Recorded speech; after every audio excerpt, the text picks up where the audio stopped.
Bonjour, je m'appelle Marie-Louise Rabetokotani, je suis coach et j'accompagne les personnes en utilisant des techniques énergétiques et l'astrologie chinoise.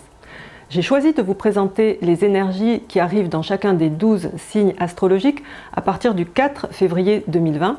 C'est en effet la date à laquelle commence cette nouvelle année avec ce type d'astrologie qui se base sur un calendrier solaire.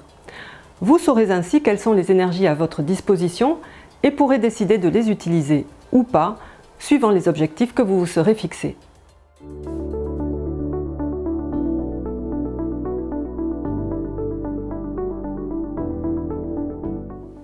Le rat en 2020. Tout d'abord, je vous présente les énergies favorables à votre disposition, mais sachez qu'elles n'auront un effet positif que si vous décidez de les activer en agissant. C'est à vous de poser des actions dans le sens des énergies qu'elles amènent pour pouvoir en profiter. La première s'appelle l'arrivée du duc. Ça veut dire que beaucoup de personnes, beaucoup de gens vont vous remarquer. Vous, les choses que vous faites, vous allez devenir populaire. Votre réputation va s'agrandir. C'est très bon pour attirer l'attention, pour être sur les réseaux sociaux. Ça peut s'avérer un peu plus inconfortable pour les personnes qui aiment rester plus discrètes. La deuxième s'appelle le général. Là, c'est la possibilité d'être promu, de se voir confier des tâches importantes. C'est le pouvoir également de faire les choses. C'est une énergie qui parle de leadership. Ça peut être un peu stressant si vous n'en avez pas l'habitude. C'est une très bonne année justement peut-être pour vous former et pour acquérir des compétences en leadership. C'est aussi une énergie qui amène à devoir prendre des décisions importantes. Et enfin, en énergie positive, il y a le coffre d'or. C'est sympa, ça représente un coffre plein d'or et ça indique des rentrées d'argent comme des bonus ou des primes ou de bons retours sur des investissements que vous avez pu faire. Ça peut être aussi le résultat d'avoir su exploiter votre popularité avec l'arrivée du duc ou d'avoir été promu avec le général. Dans tous les cas, c'est une bonne année pour mettre de l'argent de côté. Pour les énergies moins favorables, vous avez le grand-duc. Le grand-duc indique des changements. Les choses deviennent différentes, ne tournent pas toujours comme vous l'avez prévu. Les changements nous perturbent en général, mais ils peuvent être positifs. Le mieux, c'est d'accepter ces changements et de suivre le courant. Ça peut également, bien sûr, affecter les émotions, puisque ça vient avec les changements. Ça peut être aussi de la pression et de la frustration si vous n'avez pas pris les décisions qui étaient à prendre avec le général notamment. Ensuite, ce qui est caché. Ça indique un danger caché. Ça peut affecter la santé ou la sécurité. Au niveau santé, ça peut être des problèmes physiques, des petits problèmes ou des choses qu'on n'aurait pas vues, des petites blessures, des accidents. Si vous avez un problème de santé, c'est bien de peut-être faire des analyses complémentaires pour essayer de voir si quelque chose serait passé inaperçu. Et au niveau de la sécurité, c'est plutôt par rapport à tout ce qui est voyage. Ça peut être des contretemps. Donc un conseil, si vous avez à voyager, préparez bien votre voyage dans les détails pour éviter justement ce qui est caché. Enfin, le bord de l'épée. Avant, les gens se battaient en duel, ce n'est plus le cas aujourd'hui, mais ça peut représenter de la lutte et de la concurrence. C'est aussi éventuellement le fait de se couper, donc faites attention à tout ce qui est objet tranchant et métallique. Et le métal représente aussi le fait de trancher, c'est-à-dire de pouvoir prendre des décisions, ce qui dans tous les cas devrait s'avérer un petit peu plus facile cette année avec l'étoile du général. Dans tous les cas, l'effet de ces énergies moins favorables va être grandement diminué par les énergies positives que vous avez, surtout si vous agissez en fonction des énergies qu'elles vous amènent et si vous focalisez votre attention sur tout ce qu'il y a de positif dans votre vie. Voyons où peut se trouver le rat dans votre thème. Votre thème peut en fait comporter jusqu'à 4 signes ou animaux différents. Pour le savoir, je vous invite à vous rendre sur mon site www.badzi-coaching.com.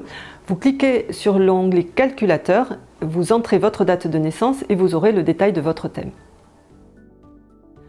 Pour les personnes qui ont le rat dans l'année, c'est-à-dire les personnes qui sont nées en 2020 bien sûr, en 2008, 1996, 1984, 72, 60, 48, c'est-à-dire tous les 12 ans, l'année représente l'environnement extérieur, c'est-à-dire vos amis, vos connaissances, les réseaux sociaux, les domaines dans lesquels vous évoluez, C'est-à-dire que c'est là que vont se trouver ces énergies que je vous ai décrites.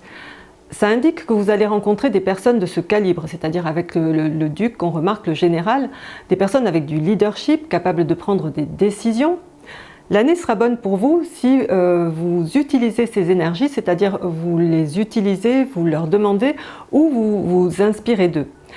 Vous pourrez ainsi avoir l'influence de cette énergie qui vient de l'extérieur. Ensuite, au niveau du mois, donc le mois, ça va être toutes les personnes qui sont nées entre un 7 décembre et un 3 janvier, à un jour près suivant les années. Le mois représente votre travail, votre carrière, également vos parents. Donc ce sont eux peut-être qui ont ces énergies-là et qui ont ces positions de leadership à qui peut-être vous allez pouvoir vous adresser ou demander de l'aide. Sinon, au niveau de votre travail, pour ce qui vous concerne plus personnellement, ça veut dire qu'avec le grand-duc, l'arrivée du duc, on va vous remarquer. Vous allez devenir populaire. Donc faites en sorte de devenir populaire pour de bonnes choses, hein, puisque ceux qui ne le seraient pas pourraient aussi vous faire connaître. C'est aussi la possibilité avec le général de prendre de nouvelles responsabilités, le leadership en étant au service des autres, c'est ça le vrai leadership. Et au niveau du jour, ça représente vous, ça représente votre conjoint, donc c'est peut-être votre conjoint qui va bénéficier de ces énergies, c'est lui ou elle qui va être remarqué cette année ou qui va pouvoir être promu et qui va avoir ce coffre d'or, peut-être une augmentation, hein, ce que vous pourriez avoir si c'est vous au niveau du mois. Dans tous les cas, ça parle de leadership, donc c'est bien de prendre le leadership dans la relation, l'un ou l'autre, peut-être de décider certaines choses de façon plus ferme, mais de le faire en respectant bien sûr les critères de l'autre. Et au niveau de l'heure, ça représente toutes les personnes qui vont être nées entre 11h et 13h chaque jour. L'heure représente vos idées, vos projets, vos ambitions, également les investissements que vous pouvez faire et la contribution que vous pouvez amener aux autres. Et au niveau de la famille, ça représente les enfants. Donc par rapport aux enfants, c'est peut-être eux qui vont se faire remarquer ou eux qui vont avoir cette énergie du général, donc ils vont vouloir commander. Donc c'est vrai que suivant l'âge, à vous de voir comment vous gérez ça. Sinon, en ce qui concerne tout ce qui va être vos perspectives d'investissement, c'est une excellente année avec le coffre d'or, également pour les projets, mais pensez à bien les étudier et entrer dans le détail parce qu'avec le grand-duc et ce qui est caché, il pourrait y avoir quelques surprises ou des changements qui n'ont pas été prévus. Pour une meilleure année, portez votre attention sur tout ce qu'il y a de positif et agissez pour activer justement les bonnes énergies. Ça va diminuer les énergies moins favorables. Mais dans tous les cas, essayez quand même de comprendre ce que ces énergies moins favorables peuvent vous amener à travailler en interne pour vous améliorer, parce que vous améliorer sera une façon de progresser. Je vous ai préparé un petit livret pour vous aider à réfléchir sur ce que vous souhaitez changer, améliorer ou commencer cette année. C'est quelque chose de court où vous pourrez reprendre les éléments qui vous intéressent en fonction de votre thème. J'y ai ajouté quelques techniques pour mettre en place ces changements ou améliorations ou pour introduire ces nouvelles choses de façon durable, c'est-à-dire de les faire tenir dans le temps afin d'obtenir les résultats que vous souhaitez. Quel que soit le moment de l'année où vous regardez cette vidéo, vous pouvez toujours décider que c'est le moment où vous vous y mettez, où vous faites ces changements, ces améliorations, où vous introduisez ces nouvelles choses dans votre vie. Pour télécharger ce livret, vous pouvez cliquer sur le lien ci-dessous. Et si vous avez aimé cette vidéo, surtout si vous pensez qu'elle peut aider ou amener quelque chose à d'autres personnes que vous connaissez, vos amis, votre famille, n'hésitez pas à la partager et cliquez sur le bouton partage. En attendant, je vous remercie et je vous souhaite une excellente année.